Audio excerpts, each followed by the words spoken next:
that goes with it. 9/11 was an inside job, follow the money. And the decisions were based on the repercussions of 7 generations later.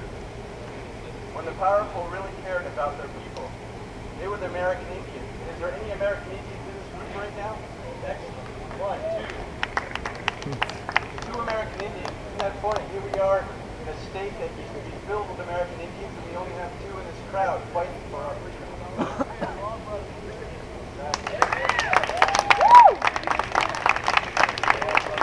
It's time now for change. Now that our government is tied into big business in this corrupted capitalistic society.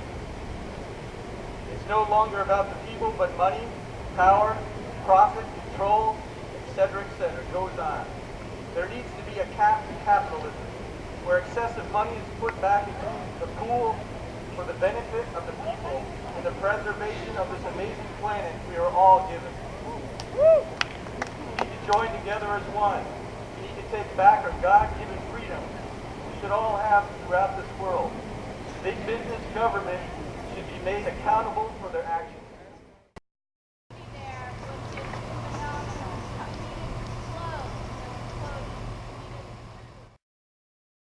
What they call entitlements. Right. Yeah. They call these things entitlements. Now, the entitlements, what they like to call, are things that come from the great society, and people had the basic idea, you know, you do honest work for an honest way, but you can get in trouble. And as a people, we're going to support those who are in trouble, who are less fortunate, who can't make it on their own. We get a small boost, but they call this now entitlement. They call Social Security, which is worse because that's paid out of your paycheck. Every year, they take the money out of your paycheck and they put it to Social Security. And now they say when you're retired, you don't get that money. Your dad's not getting that money. You can dream about that money. I think we've had enough of saying that the people in charge actually know what they're doing. I think we've had enough of being told to go home, to wait for some president, to wait for some governor. God help us if we're waiting for Eric Cantor, but to wait for someone else to do the work of democracy for us because we don't know enough. We do know enough.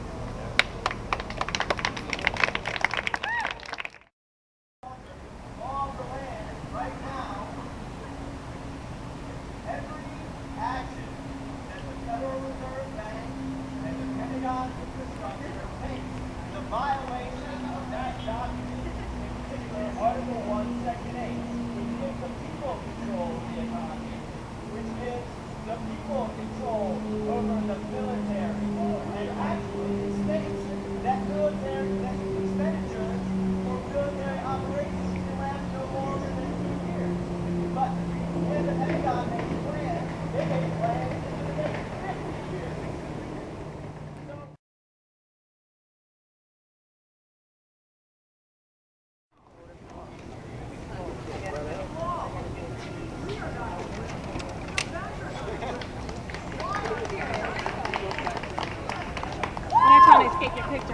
You're good. Do your thing.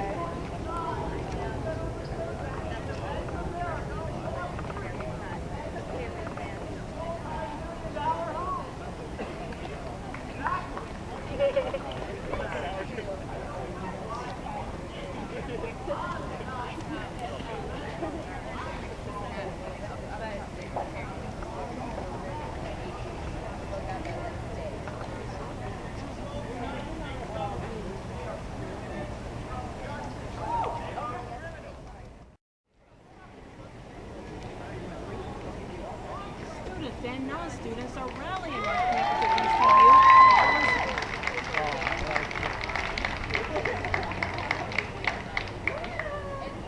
Students and non-students are rallying on the campus of VCU, all in support.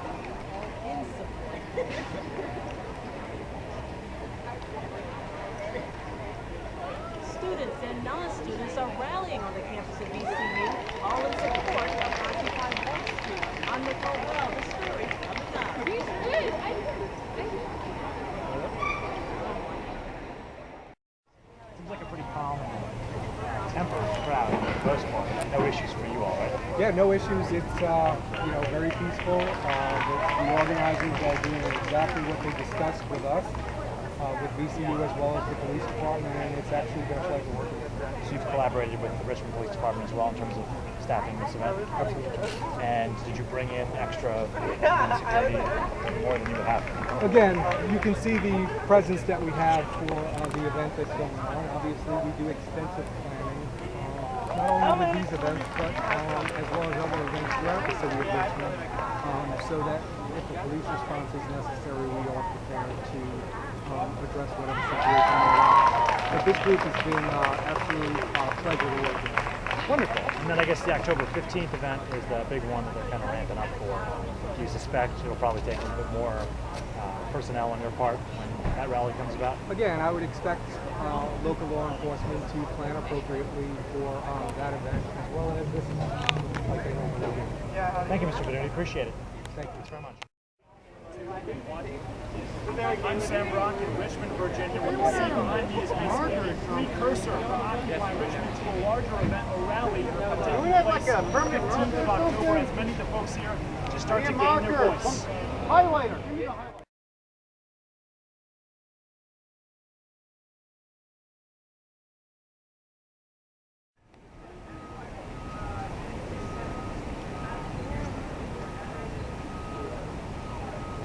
Pardon me.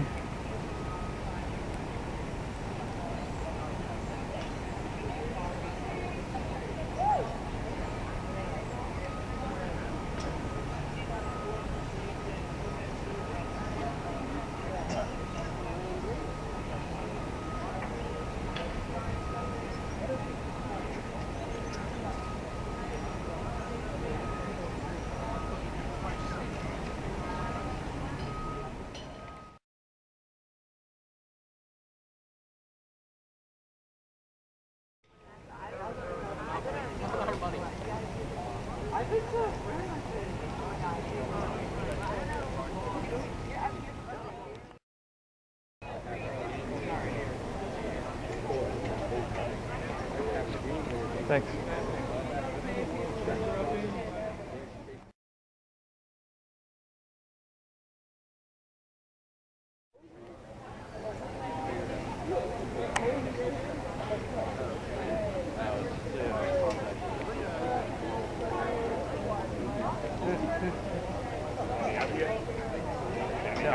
I think there's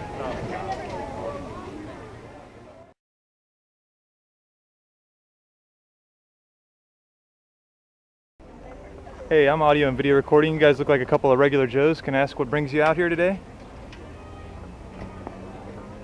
Hey there. Hey, what's up? Not a whole lot. So I guess you don't want to answer any questions, huh? Not interested? How about you, miss? Nothing to say? You see, you're documenting the event as I am. That's cool. We have a similar interest there, shared interest. All right, well, I guess you're not feeling chatty. I'll let you guys enjoy the rest of your day. Take care. So yeah, what's your name, man? My name is Nicholas. All right, and what's your reason for being here today? Like, if you could briefly sum it up. I want to end the corporate control of the government. I want to stop the mass layoffs. I want to stop the cuts to the education budget and to stop the attacks on workers, on unions, and to pretty much fight for jobs for all people. Because I believe we can have jobs for everyone in this country, whether documented or not.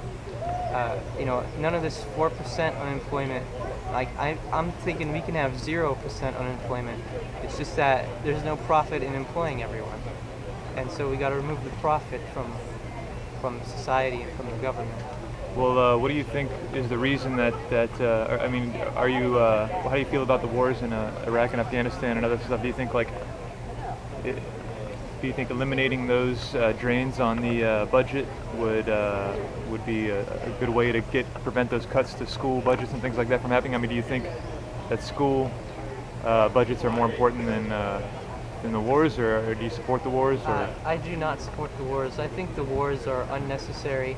I think a lot of the enemies we have are fabricated, and the wars are definitely a drain on the U.S. budget, and I think the money could be better spent in creating jobs in the field of education or public transportation, stuff like that, because those things are a lot better at creating jobs than the military. There have been university studies that prove this. I can't think of any off the top of my head, but I think we need to stop the wars, to cut the military budget, not cut the regular average Joe soldier's pay.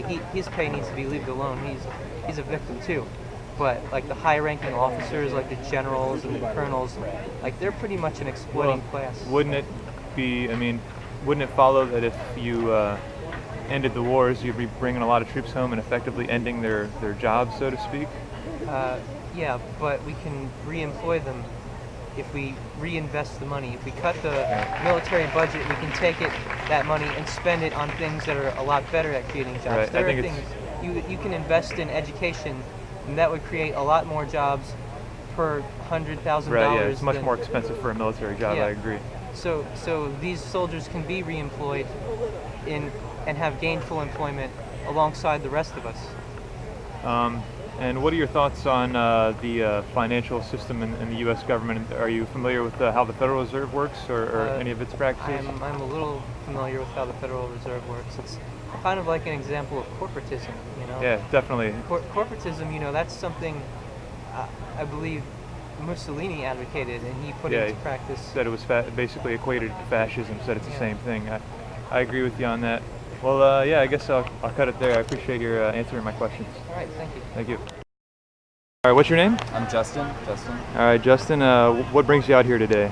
Well, basically, what I'm upset about is that so much of the wealth of the world is held in the tiniest minority, and that the people who do produce our wealth, that produce everything we use, are getting screwed out on a global scale, that half the population lives on $3 or less a day, while we have all of this, and that there's no way that anyone can think that's just, that we stand on the backs of so many that are just completely oppressed, and they don't have the opportunity to feed themselves. No one who works and contributes should have to go hungry or without shelter or anything.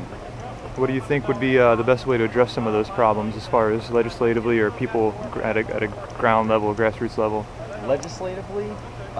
Or how do you think the structure of government should change, or do you think there should be spending changes? Or, we certainly spend a lot of money on defense. Well, cutting the defense budget makes an incredible amount of sense. We have a defense budget that dwarfs the rest of the world, and then redistribution of wealth through taxation on the rich, taxation on the ultra rich. I think it absolutely makes sense that if you have more money, you pay more taxes. That just seems basic and fair. And as far as grassroots go, when people are showing up and making noise about it, you can't be ignored anymore. Right. So, have you looked into the nature of the Federal Reserve and its practices and how it artificially manipulates the monetary supply and things like that? I'm vaguely familiar with it. Well, let me tell you, the first big bailout, that was for the bankers, not for GM or any of that stuff, for the bankers. If you remember, there was pretty uniform support or opposition to it among the people, and congressmen were getting flooded with calls saying not to pass it. And if you remember, it actually didn't pass the House, and through some special perversion of the rules or some little used rule, they basically skipped the House and pushed it through to the Senate, and they passed it. Well, it came out, two separate representatives, James Inhofe, a Republican, and Brad Sherman, a Democrat from California, both said that in private closed-door meetings with key members of Congress, both in the Senate and the House of Representatives, that they were threatened with literal martial law and blood in the streets by Hank Paulson, who was either the Federal Reserve Chairman or I believe the Secretary of the Treasury at the time. Ben Bernanke was the chairman. And so they were literally threatened with military action in U.S. cities if they didn't pass the bill. And so you think, I think that's if we could eliminate those subsidies and huge bonus packages, they took that money and gave themselves record bonuses, the CEOs, with that money.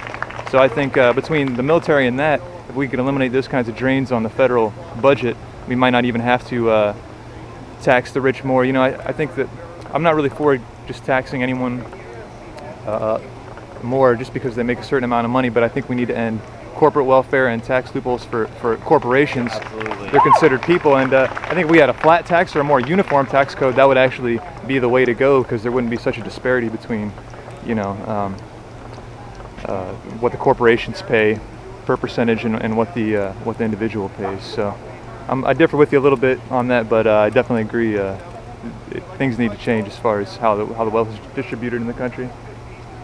Well, touching on the closed door meetings and our representative bodies, is that I think a lot of the reason that a lot of these people are here is they don't feel represented anymore. Yeah. That we're told all throughout our lives growing up through school, like you live in the perfect democratic system where your vote, that counts.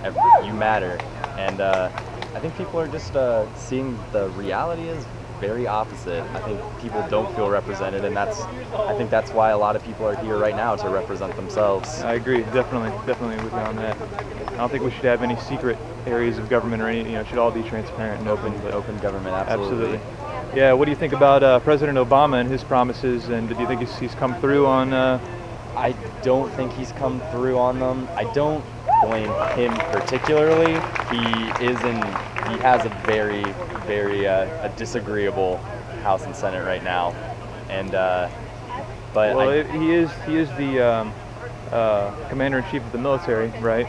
And he did say at a rally, he said, the first thing I'm going to do when I become president is end the wars in Iraq and Afghanistan. You can take that to the bank. He actually said that, and he hasn't done anything significant in that direction. I'm very disillusioned with him. I don't see anything new coming from him. But on the same token, like, it's great to hear all those things, but I don't think that electing anyone from either of our two major parties is going to be that different. I think it's definitely time for something new.